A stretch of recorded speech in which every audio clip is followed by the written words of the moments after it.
Hello everyone and welcome back to another Not That Jack YouTube video. And after a month of not uploading anything at all to YouTube, I am finally back. So, let's get straight into the video now that I can actually make one. Well, you might be saying to yourself, well Jack, what even is this video that you're going to make? Well, if you saw my Instagram, you would have known, you little dumb dummy, that I made a schedule for myself, and that the first thing on that schedule was to make a Promised Neverland review. So that is exactly what I'm going to do. And now, cut us to the review section.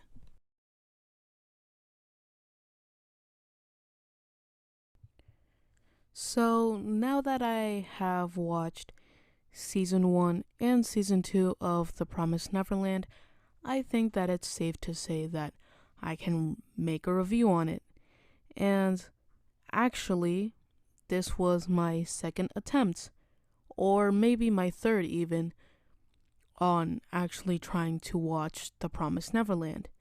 Because I tried watching it a few years back, but I guess I just got spooked out and decided to not try again until earlier this year. But you don't want to hear all that stuff about me.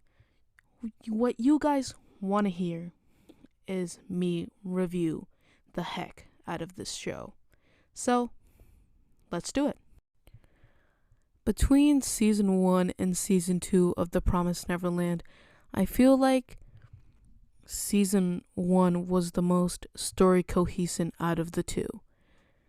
I think this because in Season 1, I felt like everything that Ray, Emma, and Norman did had a purpose and had an effect on where the story was going. Norman sacrificed himself for a purpose. He wanted his siblings. He wanted the people he cared about to keep going. What they three did had a purpose. They knew what they were doing.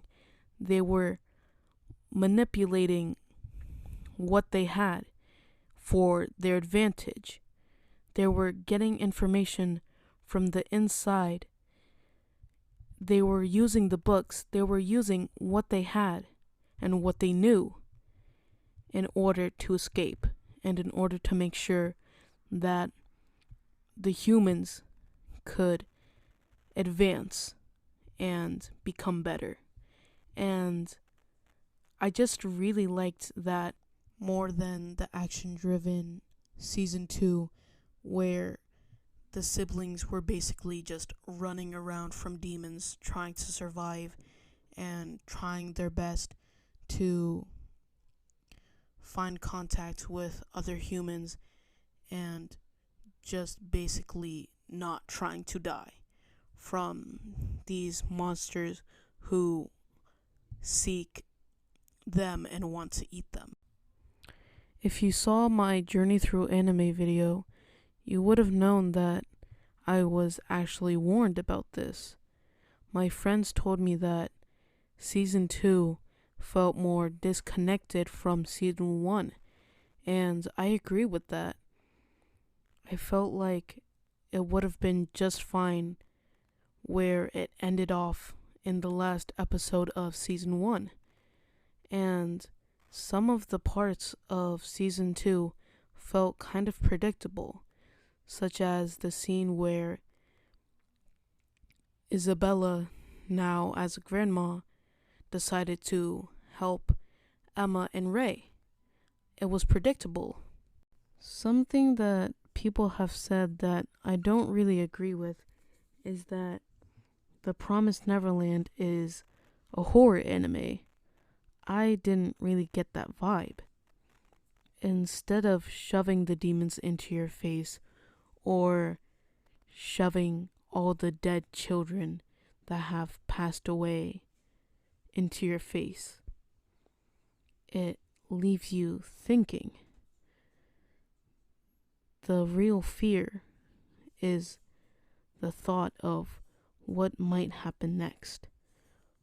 What will happen to these children? Will they escape?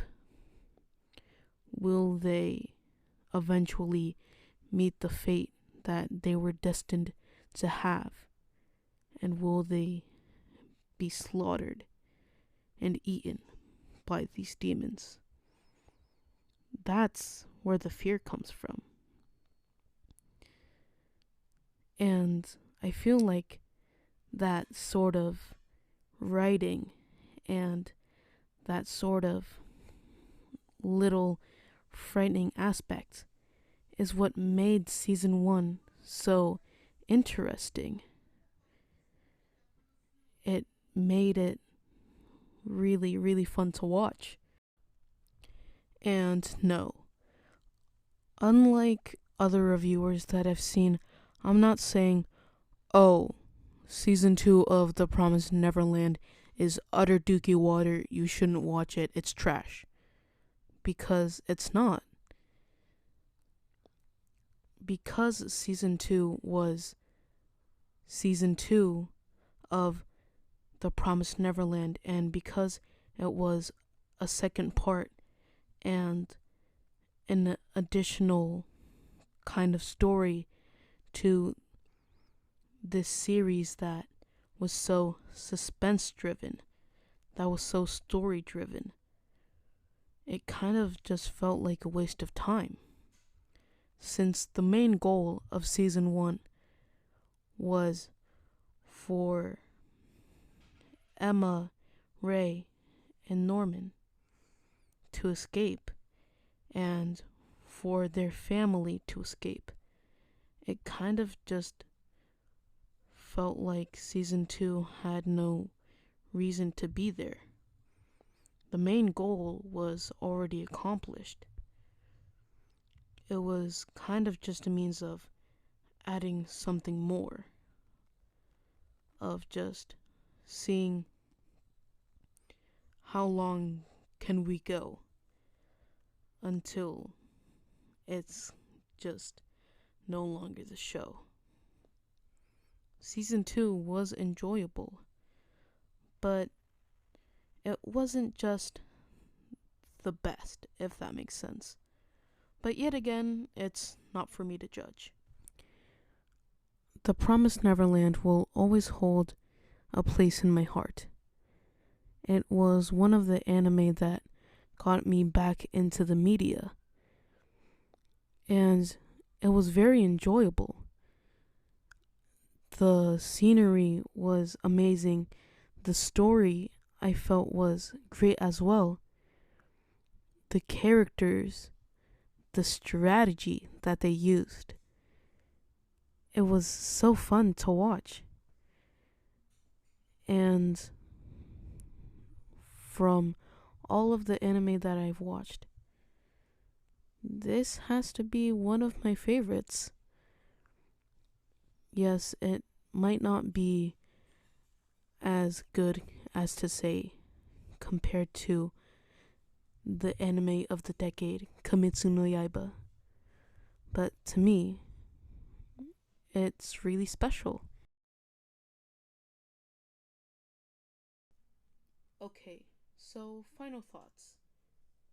My final thoughts on The Promised Neverland are that it was very good.